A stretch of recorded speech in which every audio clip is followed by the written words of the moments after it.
में ही जिनको फांसी लगती है ना, साइड में फांसी घर था, साइड में। हाँ बिल्कुल साइड में। अच्छा। एक ही दीवार उसमें से गेट होता है, उसमें से निकाल के उस गेट में से ले जाके जो फांसी लगाते हैं जिनको, वो वही था। 7-8 लोग मारे गए, मेरे बेटे मारे गए, मेरी बहू मारी गई, मेरी माँ मारी गई, मेरा बाप मारा, ऐसे कुछ उन्हें कुछ बताया अपने तरीके से। और वो मारे तो थे मेरे पड़ोसियों ने, कोई नाम लिया उसने, महावीर ऐसा कुछ नाम लिया, वे मारे तो थे हमारे पड़ोसियों ने। और वो जुम्मा मेरे ऊपर आ गया, अपने बेटे कौन मारेगा, अपनी माँ कौन मारेगा, क्यों मेरे ये बात हजम नहीं हुई। जैसे फिल्मों में दिखाते हैं। हाँ फिल्मों में दिखाते हैं, सेम ऐसा ही है। अच्छा। उस छेद में से देखते रहते हैं कि बंदा जिंदा है कि मर गया या कुछ क्या कर रहा है, उसमें देखते रहते हैं। उन चक्कियों में मैं भिवानी भी उन्हीं चक्कियों में गया था, और जो चक्की बोलते हैं उनको, और ये भी तब तो मुझे ये लग रहा था चक्की होती होगी वो। हम भी यही सोचते थे। नमस्कार साथियों, मैं हूं आपका होस्ट कुलदीप सिंह पुनिया और मैं लेकर चलता हूं आपको गैंगस्टरों की दुनिया। साथियों, आपको मालूम है पीछे भी हम कई सारे पॉडकास्ट करते आ रहे हैं। लगातार हमारे साथ मौजूद हैं सुभाष फौजी बालसमंद, जो उस जमाने के बहुत जाने माने गैंगस्टर रहे हैं, एक बड़ा नाम रहा है इस क्षेत्र के अंदर, और ये सारी अपनी सच्चाइयां बता रहे हैं, आप बीती बता रहे हैं। इसी मामले में साथियों हमारे हरियाणा में 2 बड़े कांड हुए हैं। एक रेलूराम हत्याकांड, जिसके अंदर 8 सदस्य मारे गए थे परिवार के, बहुत बड़ा कांड था, वो भी बहुत जघन्य अपराध था। और एक मातरश्याम कांड हुआ था, उसमें भी परिवार के लगभग 7-8 लोग मारे गए थे, वो भी बहुत बड़ा कांड था। और उस कांड के चार्ज लगे थे सुभाष फौजी बालसमंद पर, उसमें इनका नाम आया था। और वो क्या मामला था, उस मामले की एवज में इन्होंने कितनी जेल काटी, फरारी कैसे, सारे हम किससे जानेंगे। दरअसल वो मामला था क्या और इनका नाम क्यों आया। तो भाई साहब राम राम। नमस्कार जी, और आपके सभी दर्शकों को भी मेरा नमस्कार जी। भाई साहब देखिए, बहुत बड़ा जघन्य अपराध हुआ था, बहुत बड़ा कांड हुआ था। तो मैं भी बच्चे को याद है 2-3 कांड, बहुत बड़े कांड थे। क्या मामला था दरअसल, वो मामला क्या था, आज की पीढ़ी को पता नहीं है। वो जैसे मैं जेल में गया ना, तो मैं पहले गया था भिवानी जेल में। भिवानी जेल में? हाँ, वहाँ पे गुप्ता जी तो थे सुपरडेंट, जेल सुपरिटेंडेंट। हाँ, और दैया, शमशेर सिंह दैया, वो थे डिप्टी सुपरडेंट। अच्छा। हाँ, तो वहाँ से फिर मैं हिसार आ गया था कुछ दिन बाद। तो हिसार जब मैं आया तो जो फांसी चक्की होती है ना, उनको बोलते हैं फांसी, जिनको फांसी लगती है ना, जो हीनियस क्राइम करते हैं जो, उनको उसमें रोकते हैं। वो अकेले की एक के कमरे होते हैं, वो फांसी चक्की बोलते हैं उसको। उनको फांसी चक्की बोलते हैं वो। अच्छा। हाँ, क्योंकि जो वो मेरे ख्याल में 28 कमरे हैं वो सारे। अच्छा। सबके अलग अलग रूम है। उनके आगे जैसे जंगला होता है पहले तो, पूरे मोटे उसके सीढ़ियों का, फिर एक पतरे से बंद होता है बिल्कुल। अच्छा। उसमें से इतना सा एक छेद होता है। अच्छा। देखने के लिए, उसी में से पानी वानी पकड़ाया जाता है, उसी में से रोटी। अच्छा। और उसका जो अपने जो अरली होती है ना, जिसपे ताला लगता है, वो ताला लगाने के बाद लीप दिया जाता है। अच्छा जी, उससे बाहर निकलने का कोई जरिया नहीं। अच्छा। दीवारें पूरी मोटी हो हैं, छत पूरी ऊंची होती है, उसमें निकलने का कोई जरिया नहीं। और 4-5 सिपाहियों की परमानेंट ड्यूटी होती है, उसमें ऐसे चक्कर काटते रहते हैं, उसमें आड़े में से जैसे फिल्मों में दिखाते हैं। हाँ फिल्मों में दिखाते हैं, सेम ऐसा ही है। अच्छा। उस छेद में से देखते रहते हैं कि बंदा जिंदा है कि मर गया या कुछ क्या कर रहा है, उसमें देखते रहते हैं। उन चक्कियों में मैं भिवानी भी उन्हीं चक्कियों में गया था, और जो चक्की बोलते हैं उनको, और ये भी तब तो मुझे ये लग रहा था चक्की होती होगी वो। हम भी यही सोचते थे चक्की होती होगी, लेकिन वो देखियो रूम है 8x12। 8x12 का एक रूम, उसमें सोने की जगह होती है। फिर 8x12 उससे ही अटैच, वो आधा आसमान खुला और आधी छत वो, और फिर उसके बाद वो पतरा होता है बिल्कुल बंद लोग, और उसके ऊपर लीप दिया जाता है।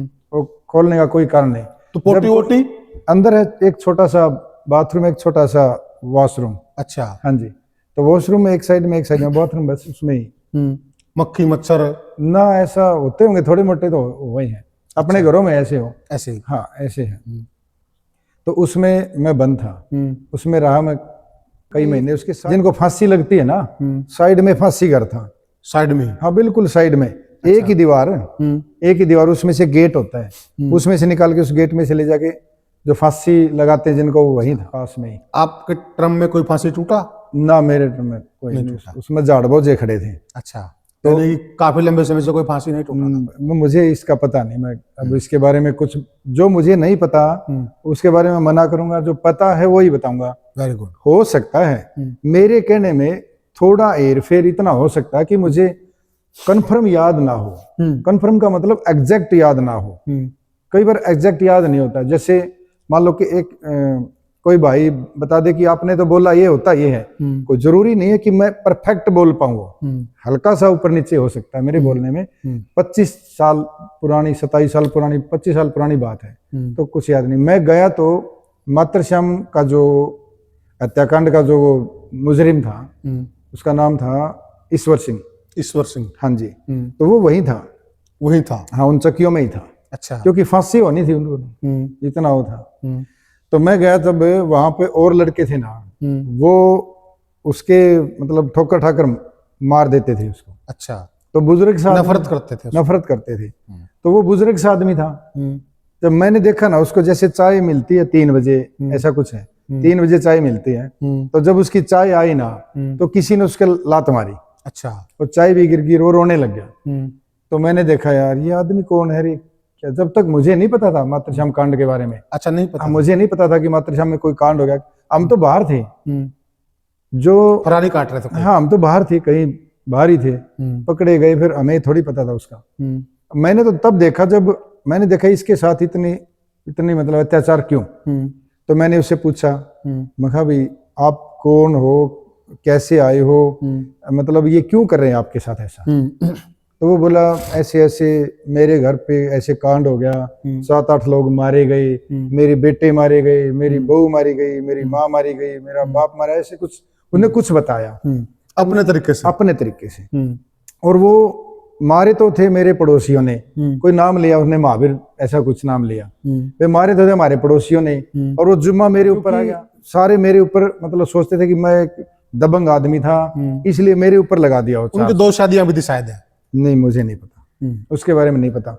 लेकिन जो उसने मुझे बताया मैं वो ही बता रहा हूँ। तो उसने मुझे बताया कि वो जो कांड था वो मैंने नहीं किया, किसी हमारे पड़ोसियों ने किया, महावीर वगैरह जो थे उन्होंने किया और मेरे ऊपर लग गया।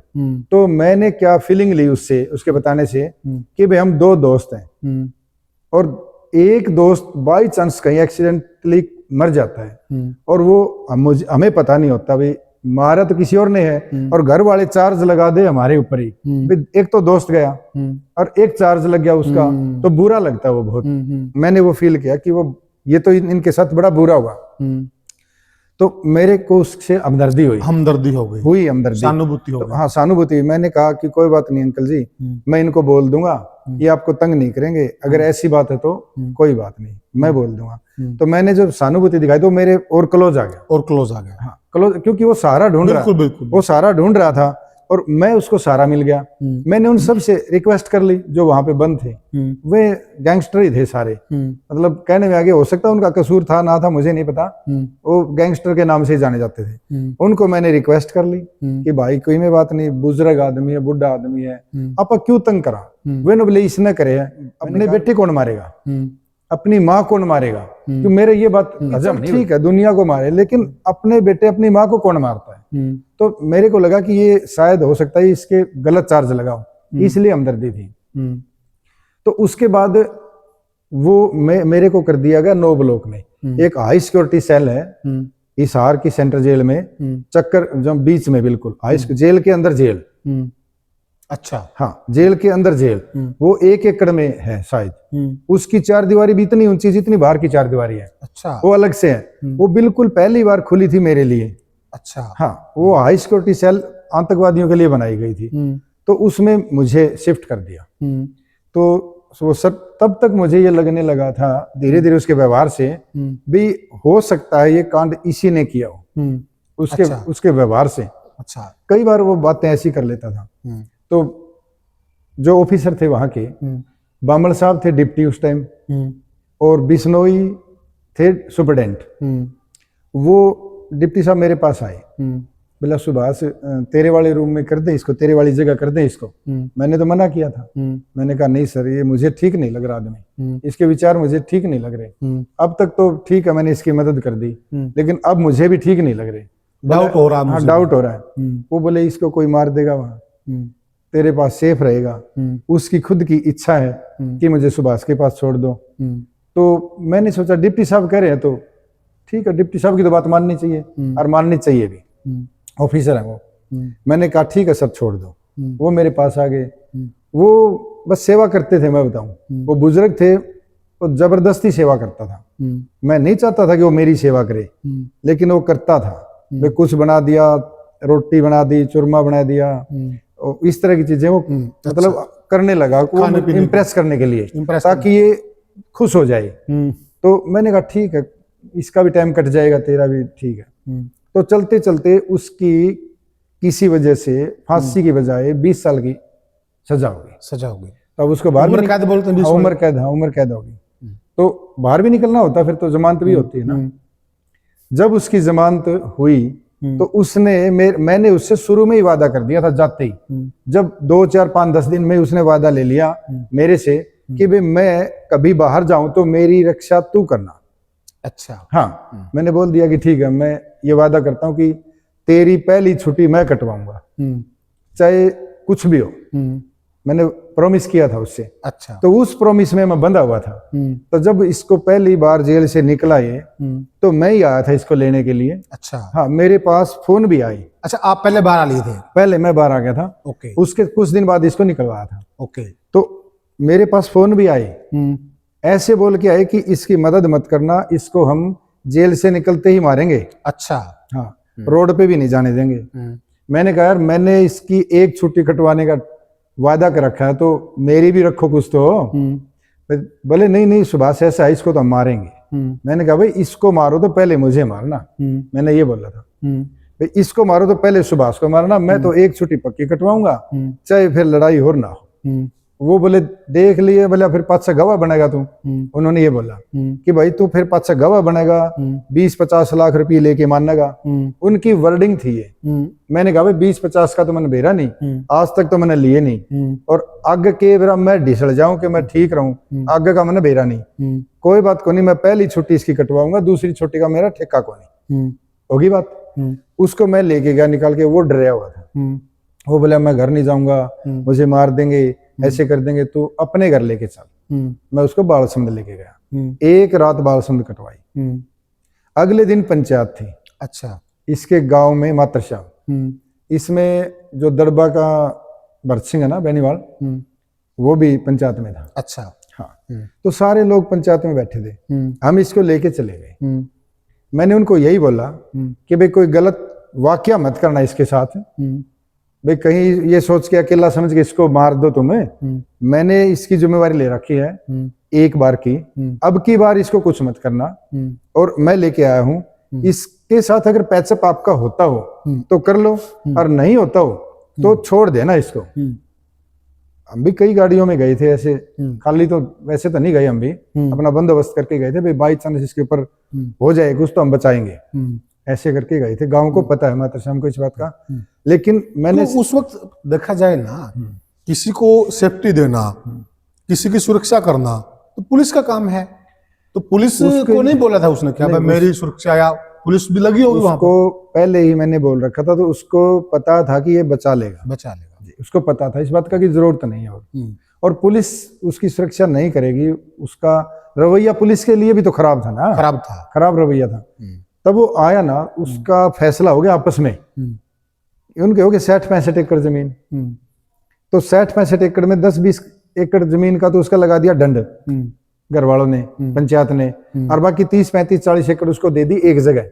अच्छा। भाई तू ये अकेला यहाँ रहेगा, यही मकान बना ले, यही रहेगा, गांव में नहीं आएगा। अच्छा। हाँ, तो गांव निकाला हो गया एक तरह से। नहीं, गांव निकाला भी नहीं हुआ, भाई तू वहां रह जाएगा, हमारे घर अलगाव कर दिया, अपने परिवार से अलगाव कर दिया। हाँ, बाकी किसी के आ जाचे, ऐसा कुछ था।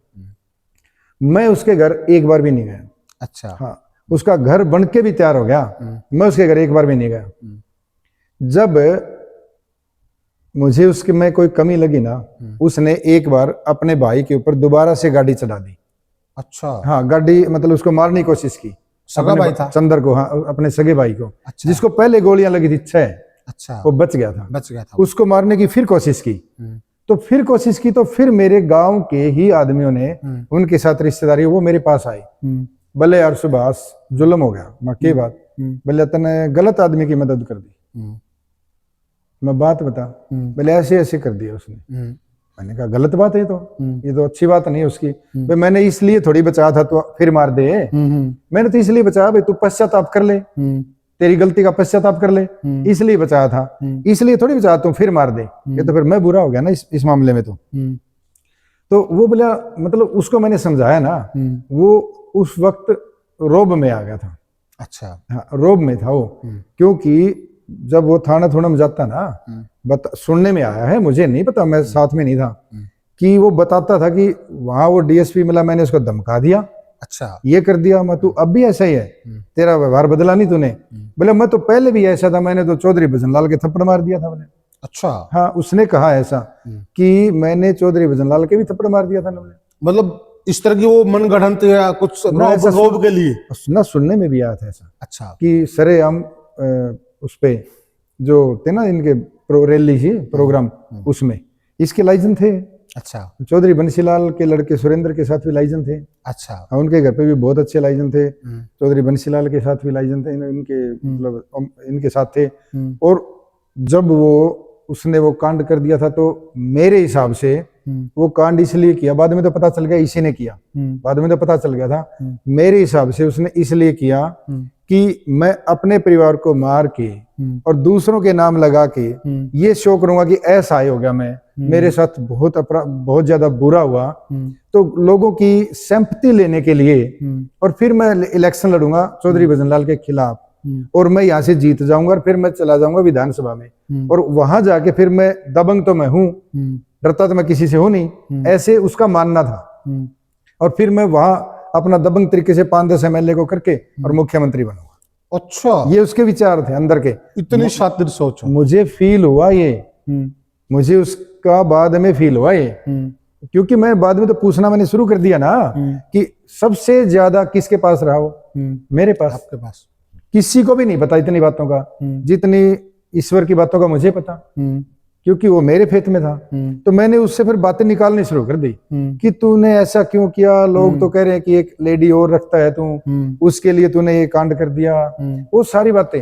तो मुझे जो सही लगी मैंने वो जचाई मेरे, कि उसने कहा कि मैं किसी एक लेडी के लिए जरूरत क्या थी परिवार को मारने, खत्म करना, वो तो पहले खत्म करने की, वो तो मैं वैसे भी रख सकता था। कौन मुझे कौन मना करे भाई, उसका मतलब सारे डरते हैं मुझसे, तो मैं रख सकता था, तो मुझे जरूरत क्या थी मारने की?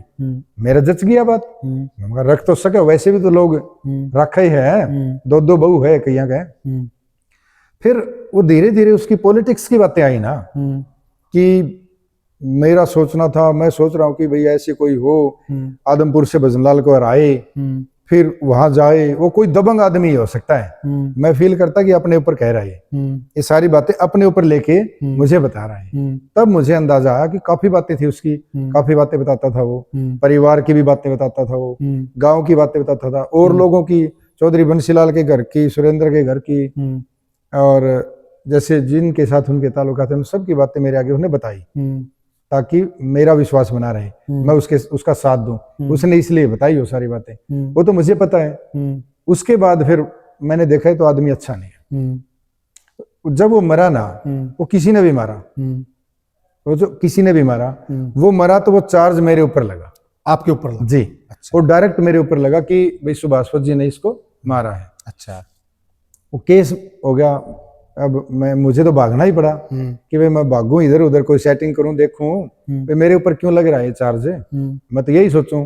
तो जो मैंने शायद 2.5 महीने फरारी काटी थी, वो जो 2.5 महीने की फरारी है ना, वो उस फरारी ने मुझे बता दिया कि अपराध होता क्या है। अच्छा। हाँ। या दुनिया, पहले तो बाल समुद्र भी बड़ा लग गया करदा, जब पीछे की जो फरारी थी ना 2-2.5-3 साल है काटी थी, जब तो बालसुंद भी बड़ा था, बालसुंद भी आ जाते तो ये मैं विशेषकर युवा पीढ़ी से कहना चाहूंगा, जो युवा पीढ़ी इस दुनिया को बड़ी अच्छी दुनिया मानती है, बड़ी चकाचौंध की दुनिया मानते हैं। और हमारा साथियों वीडियो बनाने का उद्देश्य भी यही है कि आप ये बहुत बेकार दुनिया, बहुत खराब दुनिया है और देश में कानून का राज है, कानून हर बात में सक्षम है। अब सुनिए ये आप कि इंसान को जब फरारी काटने पड़ जाती, घर से बाहर रहना पड़ जाता, तो उसको क्या क्या झमेले करने पड़ते हैं, अब वो चीज आएगी। जी सुभाष। हाँ, वो अब आएगी। जैसे मैंने बताया भी, पहले तो बालसुंद भी बड़ा लग गया करता कि ठीक है, उसके बाद जब ये 2.5 महीने निकले ना, ये तो भारत भी छोटा सा हो गया था। बाई एयर दिल्ली की 2 या 3 फ्लाइट चेंज होती थी मेरी।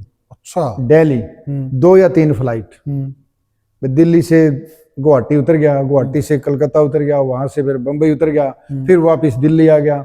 दिल्ली ऐसे करता था। अच्छा। और रात कैसे कटती थी कि गोवा या जो समंदर तट होते थे ना, वहां जाना होता लास्ट में, वहां उतर के जो जहाज होती है, शिप मतलब शिप, हाँ। समंदर की, जिसमें 20-50 लोगों की सीट होती है, और वो घुमा के लाती रात को 11 बजे तक, और उसका चार्ज होता है। तो 50 लोगों को घुमा के लाएगी तो 50 लोगों से चार्ज। याट भी बोल देते उसको शायद, पता नहीं, मैं तो उसको इतना मुझे याद नहीं, पुरानी बात होगी। तो मैं जाता ना, हम 2 लड़के थे, मेरा एक दोस्त था, हम 2 थे। मैं जाता, पूरी शिप को किराए पे करता, भाई इस पे कोई नहीं आएगा और हम 2 लेंगे, तुम्हारा चार्ज बताओ। सारी टिकटें बुक मैं करवा के, उस भाई इसको 11 बजे की बजाय तुम 2 बजे तक रखना। वो कहते कि ये तो रूल ही नहीं है, समंदर में हम रह ही नहीं सकते 2 बजे तक, ये तो कानूनन अपराध है। तो मैंने कहा कि इसके एवज में चार्ज बताओ। अच्छा। हाँ, तो कितना पैसा खर्च होता होगा?